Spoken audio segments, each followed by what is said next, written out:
বাংলাদেশের ইতিহাসে অমীমাংসিত একটি মামলা হিসেবে পরিচিত 2019 সালের আলোচিত হারকিউলিস রহস্য, যে ঘটনা চমকে দিয়েছিল, আতঙ্ক সৃষ্টি করেছিল গোটা দেশ জুড়ে, আবার কিছু মানুষকে বিচার পাওয়ার আশাও দেখিয়েছিল। হঠাৎ 6 বছর পর আবারও আলোচনায় সেই হারকিউলিস। কেন আবারও তাকে ফিরে পেতে চাইছে নেটিজেনরা? রহস্য ঘেরা সেই হারকিউলিস কাণ্ড নিয়েই বিস্তারিত থাকছে আরিফ হাসানের প্রতিবেদনে। 2019 সালের আলোচিত ঘটনা হারকিউলিস রহস্য, যে ঘটনা আতঙ্ক সৃষ্টি করেছিল গোটা দেশ জুড়ে। গ্রিক পুরাণের দেবতা যোদ্ধা সেই হারকিউলিসকে ফিরে পেয়ে বিচার পাওয়ার আশাও দেখেছিল অনেকে। ওই বছরের জানুয়ারি মাসে দেশে আবির্ভাব হয় হারকিউলিস নামে এক খুনির। একে একে ঘটে 3টি খুন, আর তার সাথে এক রহস্যময় চিরকুট। যাদেরকে খুন করা হয় তারা প্রত্যেকে আবার কোনো না কোনো ধর্ষণ মামলার আসামি। লাশের গায়ে রেখে যাওয়া সেই চিরকুটগুলোতেও লেখা, আমি ধর্ষক, ধর্ষণের পরিণতি এটাই, ধর্ষকরা সাবধান, ইতি হারকিউলিস। আলোচিত সেই হারকিউলিস রহস্যের জট এখনো খুলেনি।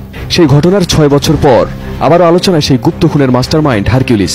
সামাজিক মাধ্যমে আবারও সেই হারকিউলিসকে ফিরে পেতে চাইছে নেটিজেনরা।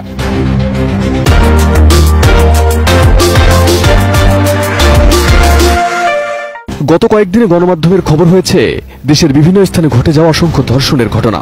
তাদের মধ্যে সম্প্রতি ঘটেছে পটুয়াখালীর বাউফলে বাবা মাকে অচেতন করে 15 বছরের এক স্কুল শিক্ষার্থীকে ধর্ষণ, রংপুরের মিঠাপুকুরে শহীদদের শ্রদ্ধা জানাতে ফুল কুড়াতে যাওয়া শিশুকে ধর্ষণ, হবিগঞ্জের মাধবপুরে নিজের মেয়েকে ধর্ষণের অভিযোগ বাবার বিরুদ্ধে, টাঙ্গাইলের মধুপুরে প্রেমের ফাঁদে ফেলে 2 বন্ধু মিলে কলেজ ছাত্রীকে ধর্ষণের অভিযোগের মতো আর অসংখ্য ঘটনা।